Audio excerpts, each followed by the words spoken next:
Вот изверги. Я вот подписчикам на вас нажалуюсь. Как вы себя плохо ведете.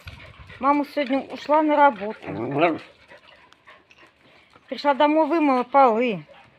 Уехала на дачу. Все развозила. Приезжаю. 5 минут дома посидела. Это вы себя так охлаждаете, да?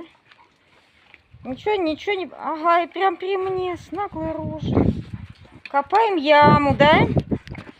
Яму копаем. Ну, неплохо тогда вообще получается.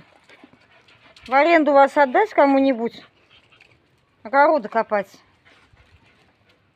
Ну что, убирать еще будем? Убирать никто не хочет? Нет? Желающих нет? Нет, желающих нет. Ой.